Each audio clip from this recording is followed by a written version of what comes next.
Hello, welcome back to day 5 of the Scotland road trip, and I want to just talk you through the route we took yesterday on day 4 and the route we're taking today on day 5 first, before I then talk around what I've found with the car, the Impreza, over the last sort of 4 or 5 days.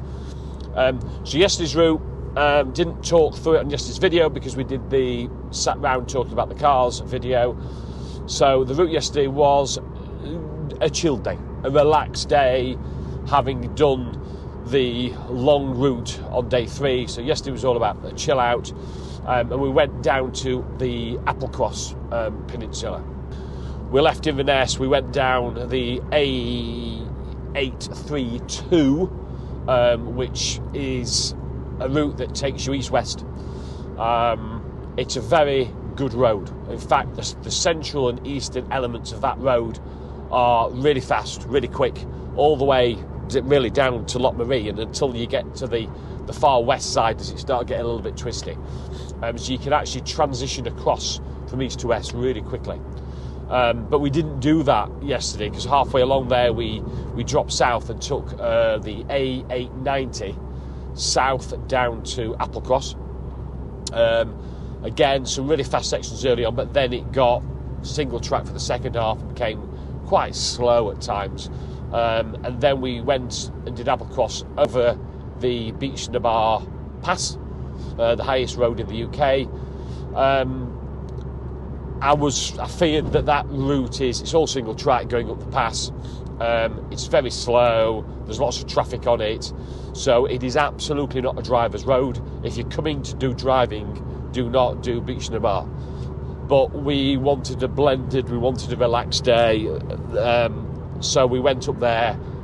The views back east are amazing, so you always need to do it in a east to west direction. It's definitely the right way to do it.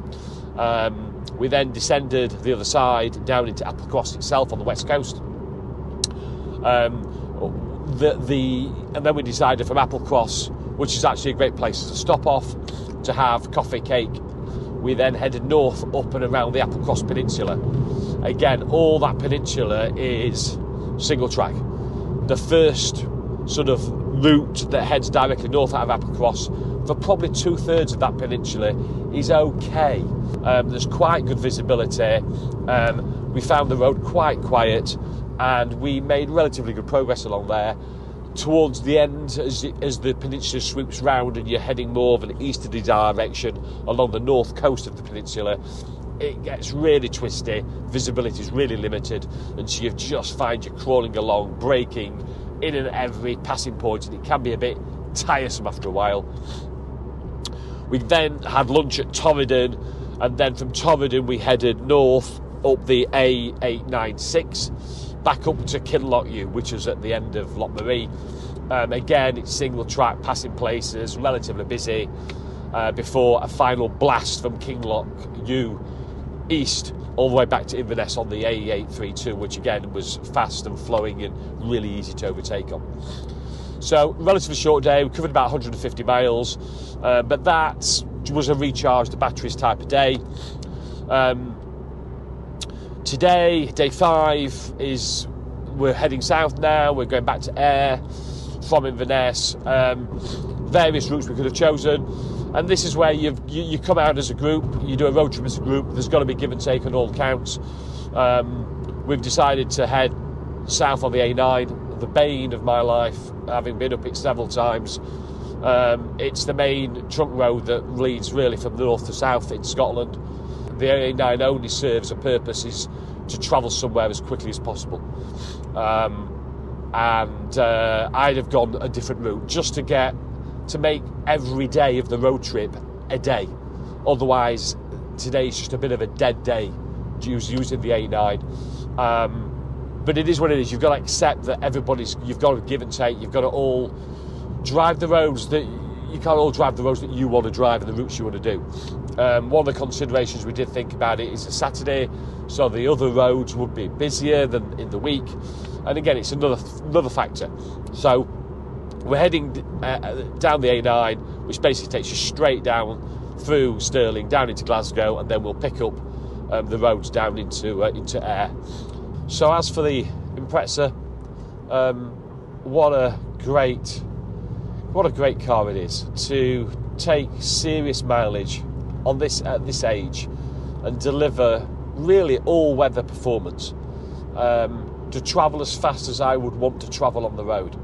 I've never felt, with its standard 305 brake horsepower, ever felt that I needed more power. The way you can turn in, it's crisp and it's sharp, and it turns in, and whatever speed, it just eggs you on to drive it harder, throw it around more, and that turbocharged mid-range torque, that shove in the back, the noise it emits, the way it accelerates and makes overtaking a breeze, it's been an absolute joy. The West Coast in particular is absolutely made for this car. The rising and falling over the hills and round the hairpins and every type of corner that the West Coast could throw at it, it's just devoured it, and it just wants to drive it harder and harder. There's been a few little hiccups along the way. Yesterday at the top of Beach Nabar, what a place for it to happen. When I started the car, having done a few photos, I had the car warning light on, ABS on, DCCD, driver's control centre diff was flashing. I pulled up after 100 yards, 200 yards, switched off, restarted, and everything was fine. So I think it was just one of those little glitches. Something's been detected and it's thrown a fault. But other than that, absolutely fine from a drivability.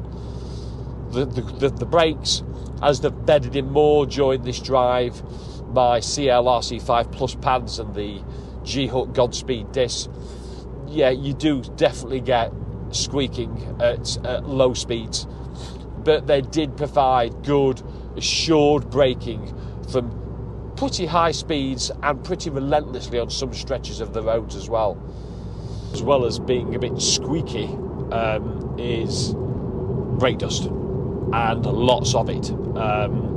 The front wheels are absolutely covered. In truth, they were covered in the first day, and they've just got progressively more and more covered in brake dust.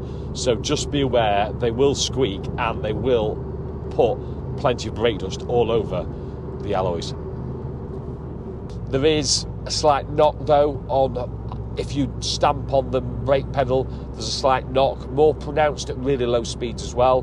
So I need to look at that. I don't think it's the brakes themselves. It feels like some sort of suspension knocking, but we'll have to get that checked out in the coming weeks. I've also, because of the roads we've been on and the hard work that the car's done, there's a slight knocking I can sense as well on here in the back corners of both sides. I suspect it's the rear struts.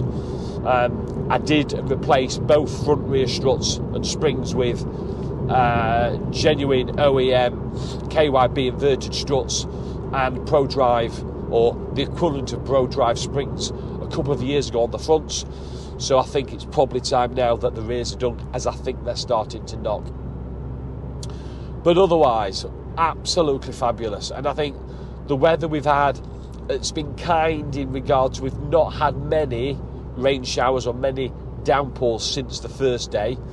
But I think if we had have done, it would have played into the STI's role even more. That all-wheel drive, four-wheel drive, the ability to put traction down, under power, it would have just heightened that feeling even more. It's these type of road trips, it's these day after day road trips that you learn more about your car than driving to work in it, or to the supermarket, or a half an hour drive here and half an hour drive there.